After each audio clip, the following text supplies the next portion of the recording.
Olá pessoal, eu sou Antônio Bruce e vamos falar um pouquinho sobre serverless, sobre API Management e outras coisas mais. Vamos lá. Então, para a gente entender o que é serverless, ao longo dessa história, a gente começou o quê? Com servidores, máquinas, fomos para máquinas virtuais, onde a gente inseria máquinas virtuais dentro de outros servidores, e agora, recentemente, em 2013, a gente foi para containers. Só que agora mesmo, presente, atual, 2016, a gente está falando em serverless. Serverless, ele tem uma granularidade, ele tem como objetivo ter uma granularidade muito menor do que containers. Vamos explorar um pouquinho mais isso. Serverless como Function as a Service. Como que funciona? Primeiro, quando você está trabalhando com uma tecnologia de serverless, você publica uma função, seja ela feita em Java, em Python, tudo depende do provedor que vai disponibilizar esse serverless. Você publica uma função, especificamente uma função. Por isso que também é usado o termo nanomicroserviço. Com serverless, você disponibiliza esse seu serviço, é disponibilizado geralmente em cloud. Lá na frente a gente vai falar um pouquinho sobre como que você faz ou o que você faz para disponibilizar na sua infraestrutura, O servidor é gerenciado pelo provedor do serviço, seja ele Microsoft, Google, etc. O provedor que te oferece esse Function as a Service como serviço que vai gerenciar todo o seu servidor. Você não toca na operação. É cobrado por segundo de processamento, ou seja, cada segundo que a tua função está rodando, ela está sendo cobrada de você. Quanto maior a complexidade da sua função, maior processamento que você tem em relação ao que ela faz, ou seja, mais segundos, o valor vai ser mais cobrado. Se ela não for rodada, ou seja, se ela não for executada, a cobrança é zero. Sem acesso ao sistema de arquivo. Quando você faz o deploy do Function as a Service, você não tem acesso ao sistema de arquivo. É uma característica. E um outro item importante que é automaticamente escalável, ou seja, a escalabilidade disso é infinita, ou seja, é baseado nos servidores disponíveis que uma Amazon tem, que uma Microsoft tem, que uma Google tem. Isso é bem legal. Imagina que você tem um pico de uso de uma função, por exemplo, um cálculo de folha de pagamento em determinado dia do mês, então você só vai utilizar aquela função quando ela for efetivamente executada. Não está sendo executada, você não precisa pagar para o provedor de serviço. Essa aqui é a arquitetura básica do serverless. O que vem a ser isso? Você tem um usuário que executa uma aplicação. Essa aplicação ela gera o que a gente chama de evento. São vários eventos. Um desses eventos é um evento HTTP.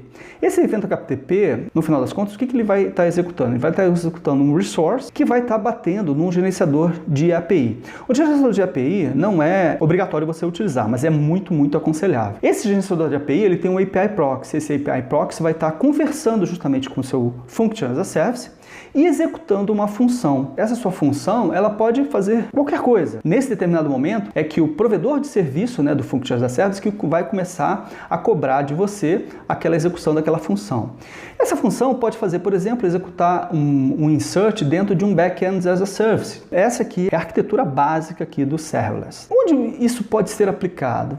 Você também pode, por exemplo, numa aplicação mobile, tirar uma foto e passar essa foto para um Function as a Service que naquele momento vai processar aquela foto e vai gerar, por exemplo, várias diferentes imagens para vários diferentes sistemas. Isso é uma outra forma de você poder usar o Function as a Service.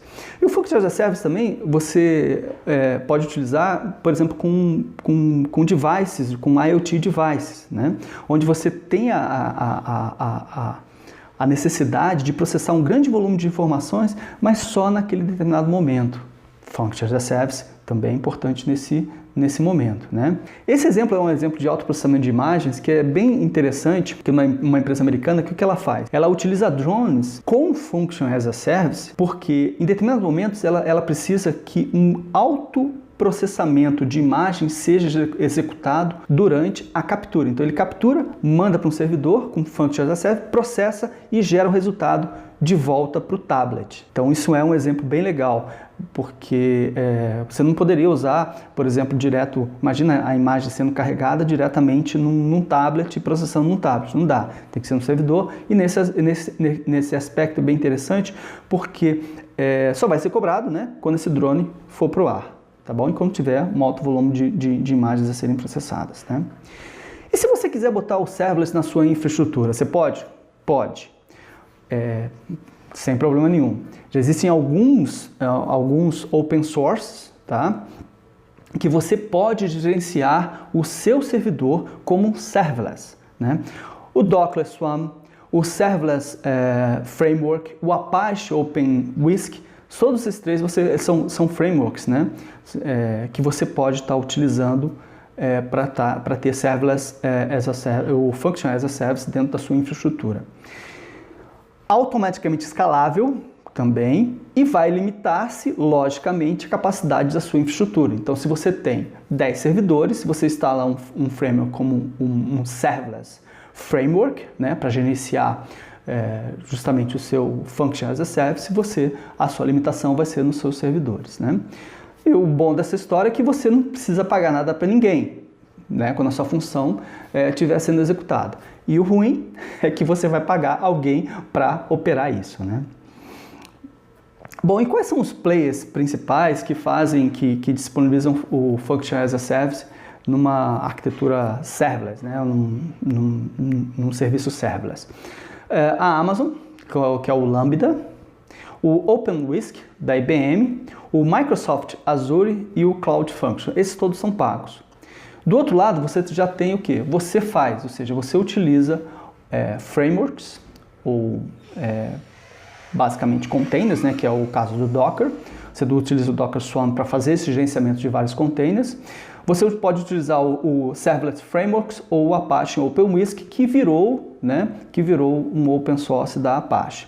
E se você quiser também utilizar um Serverless Hub, você pode utilizar, tem uma empresa chamada serverless.com, que aí ele consegue fazer essa distribuição e gerenciamento, né, dos vários Function as a Service distribuídos em vários provedores, tá?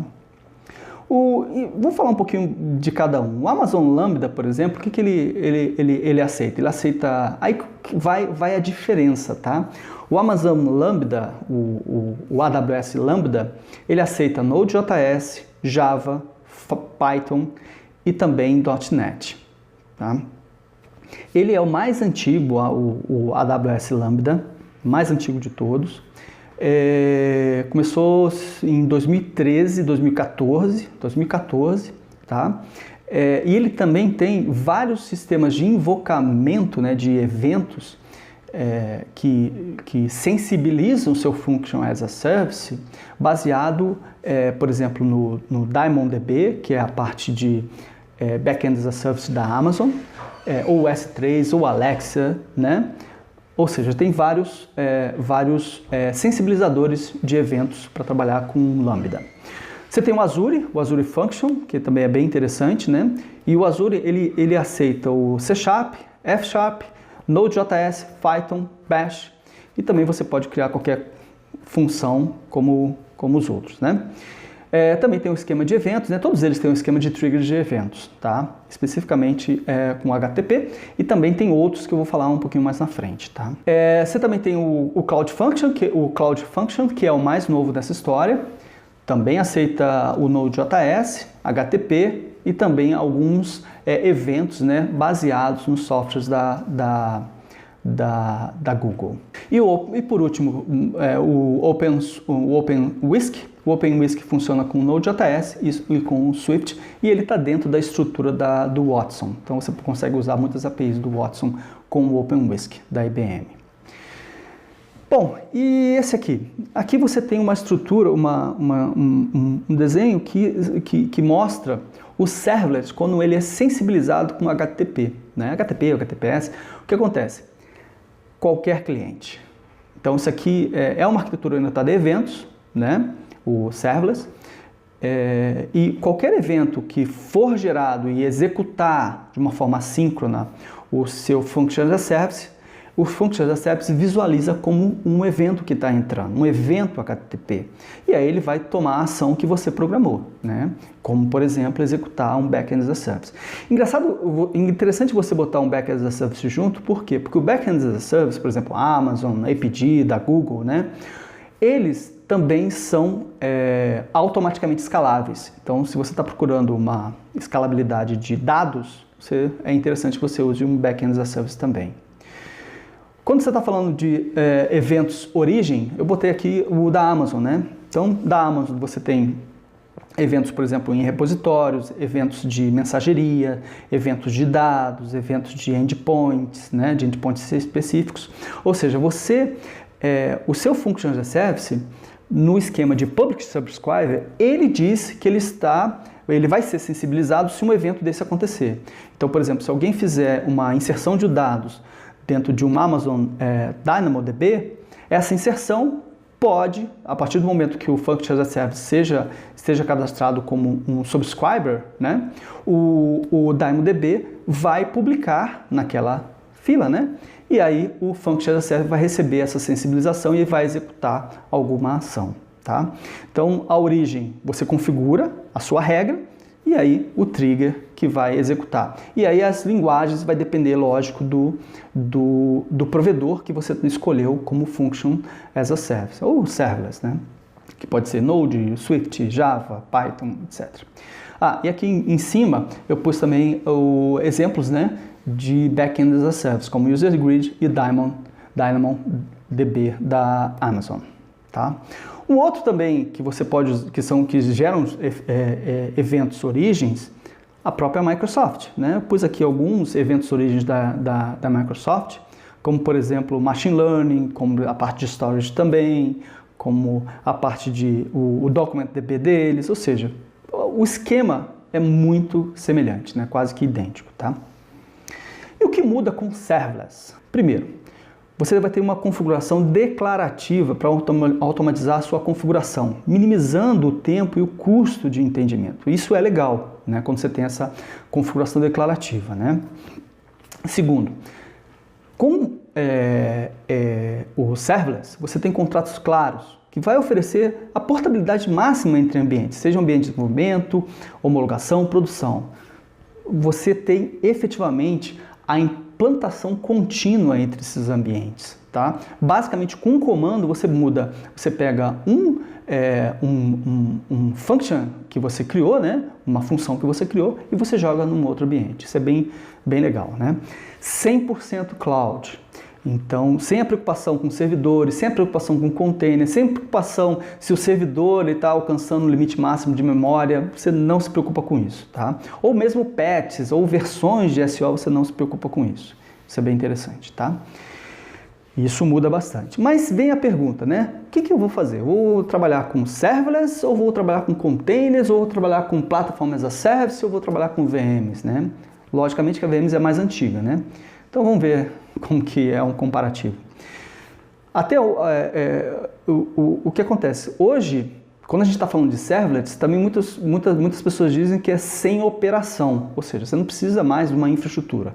A infraestrutura você vai dar para um provedor de serviço se você resolver contratar um serviço pago, uma Amazon, etc, né? Então, sem operação, como que é a diferença entre esses quatro? Serverless, Platform as a Service, Containers ou VM. Gerenciamento do servidor. Você não se preocupa nem com Serverless, nem com Platform as a Service. Platform as a Service, como exemplo, o Salesforce é um Platform as a Service, APG é um Platform as a Service, Nimble é um Platform as a Service, né? São plataformas que te fornecem serviço. E algumas plataformas que te oferecem esse serviço também possibilitam que o desenvolvedor desenvolva, né? Como, por exemplo, é o caso da Salesforce. Voltando, né? Gerenciamento do servidor. Servlet e Platform as a Service, você não se preocupa. Containers e VMs, você já se preocupa. Ou seja, você já põe a mão na massa, né? Você gerencia o servidor. Escala automaticamente de acordo com o uso. Servlet, Platform as a Service, você não se preocupa. Você fecha os olhos, não importa se você tem 100 mil clientes executando naquele momento ou 1 milhão. Você fecha os olhos, você vai dormir que aquele negócio vai funcionar. Já com containers e com VMs, você tem que se preocupar com a sua limitação. Com certeza, você tem que se preocupar com memória, tem que ter alguém lá olhando os seus servidores, né? Containers e VMs. Customização de SO. Com Servlets e Platform as a Service, você também não se preocupa.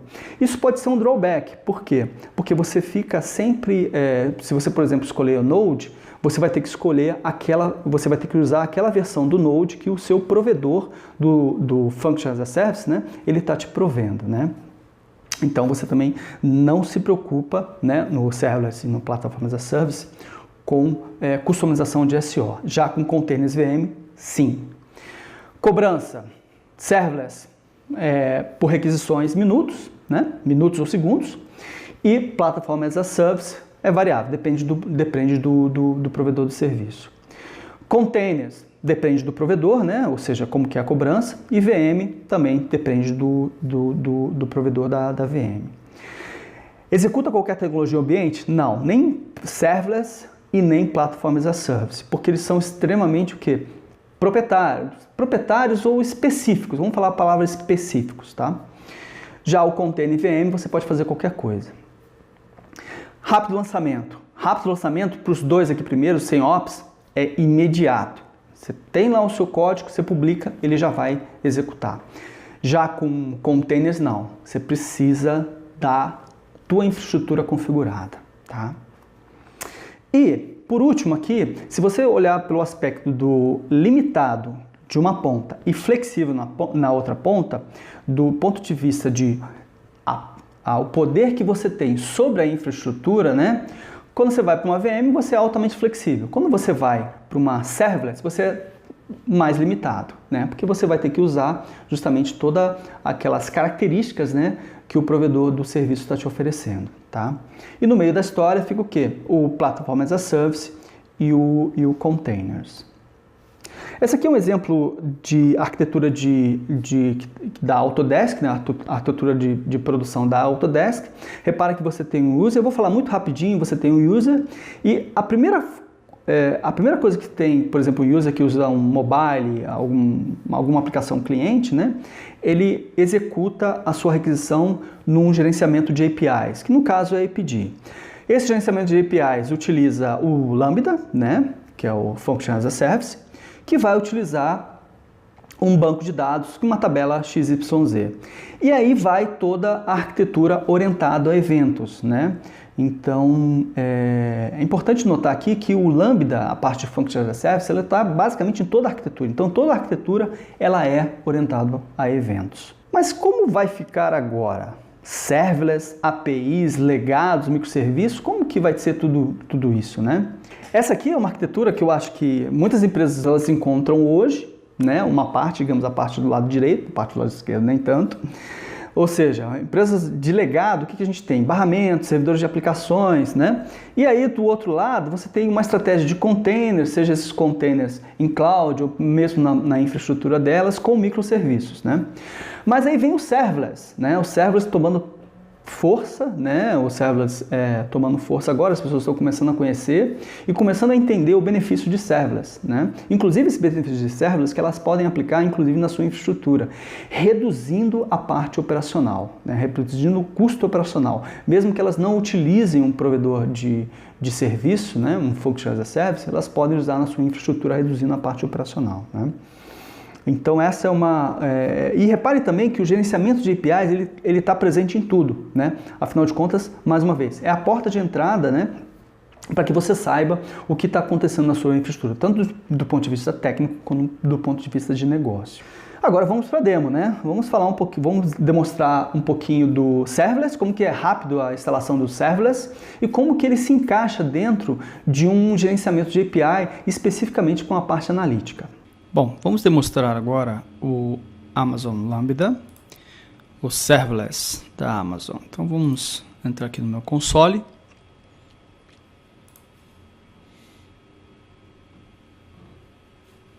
Vou buscar as minhas credenciais, vou buscar a credencial global, raiz, ficar mais rápido.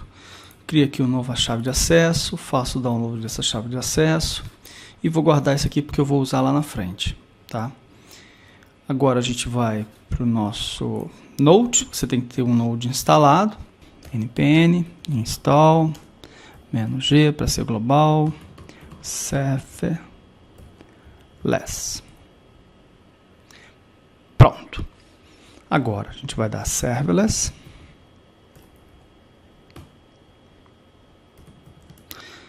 Create -t AWS Node JS, porque a gente quer usar um template já da AWS para Node. Create-t AWS Node.js. Config credentials provider AWS, a nossa key, vamos pegar lá a nossa key,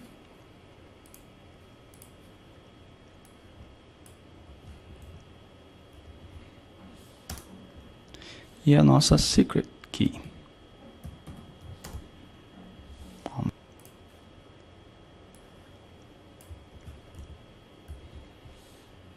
Agora, vamos dar uma olhada nos dois arquivos que foram gerados, né? Um que é o handler, que foram gerados quando a gente executou aquele comando de template. E o outro é o servless YAML. O handler é a sua função que você vai desenvolver, ou seja, o que ela vai executar. Reparem que, como a gente está usando Node, naturalmente ele é um Node, onde você tem três parâmetros, o evento e os dados do evento que executou essa função, o seu contexto e o callback. E aqui a resposta desse template é o código 200 e um JSONzinho, né? Aqui vamos botar um olá, API Summit, como mensagem de retorno, e vamos deixar aqui o evento, os dados do evento que está executando essa função.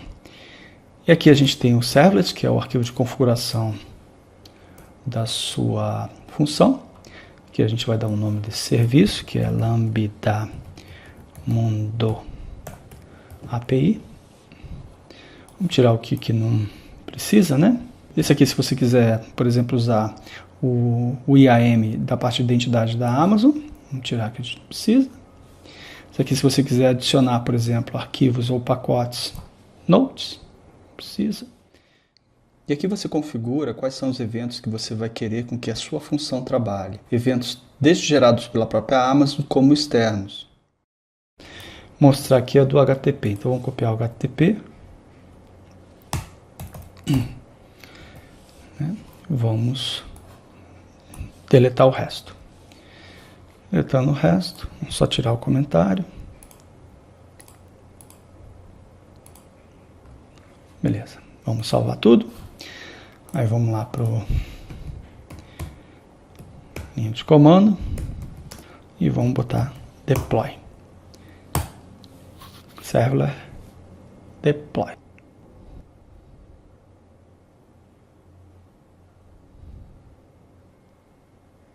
Aqui, repare que ele já tem um endpoint. Vamos pegar o endpoint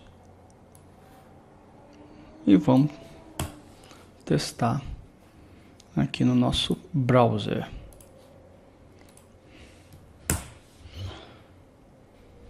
Aqui está o nosso Olá API Summit com os dados do evento. Bom, agora vamos usar um API Management. Vamos usar o API Management da APG, que eu já entro logado, e vamos criar um API Proxy, que vai justamente apontar para nossa função que a gente acabou de criar, tá? Então, vamos lá criar o API Proxy. Next. Aqui eu vou deixar HTTP mesmo. Vamos botar lambda função. Tá? Next. Não vamos usar out. Vamos o default. Pronto, já criamos o nosso API Proxy, apontando para a nossa função. E agora a gente, com esse API Manager, a gente está apto a usar todos os recursos aqui de analítico, tá? Pronto. Vamos aqui pegar, copiar, jogar aqui. Pronto. A mesma função, só que agora para um proxy.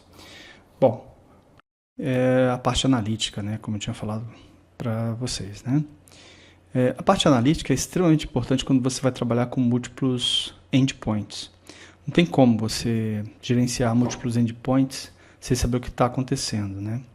Então aqui na parte analítica do APG, que é bem completo, bem interessante, vale a pena dar uma olhada. Você tem, por exemplo, o Proxy Performance, né, que te dá uma visão da performance do seu proxy que está sendo executado pelos consumidores de APIs. Aqui você tem o tráfego, né, do seu proxy com payload, você tem o tempo de resposta médio, você tem as APIs que estão sendo executadas e o tempo de resposta médio de cada uma em milissegundos, né? E aí você tem também o Target Performance, que é justamente o target, ou seja, nesse caso aqui a nossa função, por exemplo, é um target, nossa função lambda que a gente criou é um target, assim como outros microserviços com as suas APIs são targets também. E aí você também consegue analisar como que está a performance desse target, tá? Performance aqui em relação à composição de tráfego ou em relação aos erros que estão acontecendo no target, né? São erros 400, 500, etc. Você também consegue no analítico fazer um drill down na parte de error code. Então esse gráfico aqui é especificamente só de error code, composição, erros no proxy, erros no target. E aqui os erros por proxy, né? Total de erros. E aqui embaixo você tem, mais uma vez, o target erros, especificamente com os códigos que estão os códigos de status code de HTTP que está acontecendo no teu target, tá? Se você quer saber, por exemplo, a posição analítica de geolocalização dos consumidores das suas APIs, você pode ver num gráfico como esse GeoMap, né? Que ele entra até um detalhezinho qual que é o estado, a região que está sendo executada. E também, por último, os devices que estão executando as suas APIs. Deixa eu só mostrar aqui o Reports. Reports, se você quiser fazer relatórios o mais customizado possível, você pode usar esse Custom Reports. Aqui eu tenho alguns, por exemplo, latência por dia da semana, um somatório de tempo de resposta e por transação. Vamos clicar um aqui. Vamos pegar aqui uma data. E aqui você tem um relatório que você criou, né? Isso aqui é um tempo de resposta por target URL, tá? E se você quiser criar relatórios específicos, Custom Reports, só para você ver, são muitos relatórios que você pode criar para analisar o endpoint das suas APIs, como que as suas APIs, como seus endpoints eles estão trabalhando, porque afinal de contas você tem o que? Fortificando, né? O API Gateway é a porta de entrada para qualquer API que você tenha no seu sistema. Então é importante que você tenha um relatório analítico bem completo, né? Extremamente completo. Bem, gente, é isso que eu queria mostrar para vocês. Agora, queria só fazer as considerações finais, né? Function as a Service veio definitivamente para ficar e só tende a crescer, seja você fazendo dentro da sua infraestrutura ou utilizando um serviço de um provedor externo, né? Você não se preocupa com a operação como a gente se preocupa ainda hoje, né? Você paga quando usa, né? Muitas startups, elas podem, ou mesmo empresas, né, de grande porte, elas podem usar Function as a Service conforme a necessidade daquele dia específico, daquele período específico. Isso é bem interessante. Infinitamente escalável, se você está usando principalmente um provedor de grande porte. Orientado a evento. Quando a gente fala orientado a evento, é uma arquitetura orientada a evento, mas são eventos mais distintos possíveis. Desde o evento clássico como HTTP, até eventos gerados por IoTs ou equipamentos distintos ou mesmo softwares distintos. Você pode construir um serverless em sua empresa, basta usar aqueles frameworks que eu mostrei para vocês, ou seja, você pode instalar e ter uma operação muito mais simplificada do que a gente tem hoje. O Backend as a Service, quando você está usando um Function as a Service de um provedor onde você necessita que a sua escalabilidade seja alta, é interessante usar um Backend as a Service, porque aí as coisas vão acompanhar. Grande volume de usuários, grande volume de dados que você vai conseguir administrar, né? Então é importante usar o Backend as a Service, e o Backend as a Service tende a crescer junto com Function as a Service. E para ter uma visibilidade ou governança, ou mesmo monetização você tem que usar um gerenciamento de APIs. Isso é muito importante, tá?